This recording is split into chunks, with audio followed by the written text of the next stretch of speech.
कानून को हमें बहुत दबाव डाले, काम और घर में शादी है, हम बोले कि उनसे छुट्टी ले लो, लेकिन छुट्टी नहीं मिली।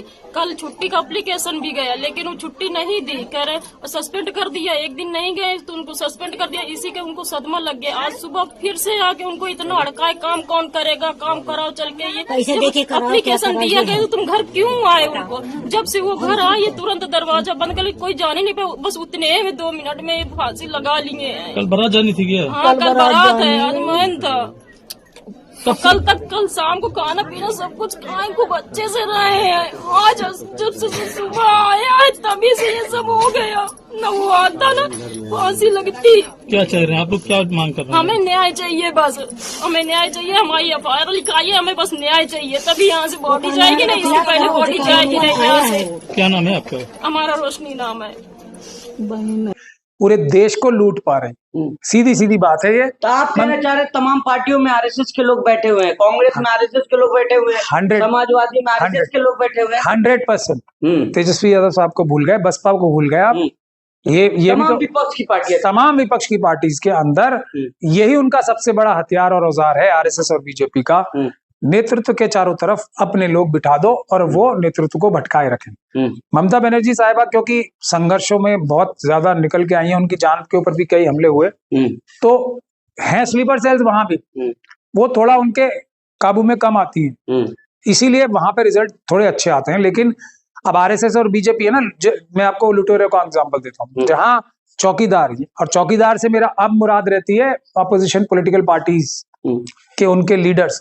जहां चौकीदार मजबूत होता है, लुटेरे वहां ज्यादा संख्या में आते हैं, ज्यादा हथियारों से लैस होकर आते हैं, ज्यादा तैयारी के साथ आते हैं। जहां चौकीदार कम होता है, वहां कम संख्या में भी आके पूरा मोहल्ला लूट लेते हैं।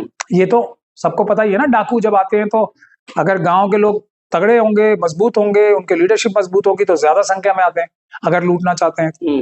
तो ये है इसकी कहानी। लेकिन हम आपने ये बात कही देंगे, अब हम अकेले हाथ से भी जब इतने सारे काम करने में अब तक सक्षम हैं, हाई कोर्ट से भी ऑर्डर कराया हमने वीडियोग्राफी का, कानून बदल दिया, फिर कोर्ट में आके ये बताया कि हमने सबूत नष्ट कर दिए दिल्ली हाई कोर्ट में, तो ये सब हमारी कामयाबियां हैं जो एक ऑफिस से हो रही हैं। एक नहीं सर, अगर आप कह रहे कि वोट चोरी हो रही है तो विपक्ष सड़क पे क्यों नहीं आ रहा, सड़क पे आंदोलन क्यों नहीं कर रहा है? बस चुनाव खत्म हो जाते उसके बाद फिर से रोना। वैसी ने तो कहा कि रोना बंद कर दीजिए आप लोग ये EVM को और इसका। ओवैसी साहब को EVM से 5 सीटें आ गई है ना, तो क्यों नहीं कहेंगे। प्रशांत किशोर साहब भी RSS की पार्टी वाले हैं, मतलब जन स्वराज भी RSS की एक पॉलिटिकल पार्टी है, और ओवैसी साहब की भी जो ऑल इंडिया मजलिस है इत्तेहादुल मुस्लिमीन है, वो भी RSS की ही एक पार्टी है, जैसे बीजेपी एक पार्टी लगा हुआ है। सर आप RSS बता रहे हैं, तो नाम में क्या होता है? नाम ही में सब है। सबके सब RSS वाले बोल नहीं रहे हम बड़े देशभक्त हैं, हम देश को आगे बढ़ाना चाहते हैं, ये करना चाहते हैं, वो करना चाहते हैं। कर क्या रहे हैं? ISI और पाकिस्तान और चाइनीज एजेंसीज के साथ मिलके, जो इनके मनुवादी मानसिकता के DRDO में साइंटिस्ट पकड़े गए थे ना एक, वो भी ISI से संबंध। कितने लोगों के RSS और बीजेपी के ISI से संबंध डायरेक्ट नजर आते हैं। सबसे बड़ा एक और सबूत आ गया अभी अमेरिका में, एक ही जो दलाली तो वहां नहीं कहते, वहां तो लॉबिंग फर्म कहते हैं, मतलब, लेकिन हिंदी में अगर उसे बताया जाए तो दलाली की फर्म जो होती है, वो RSS ने भी एक ही एंगेज की है वहां पे।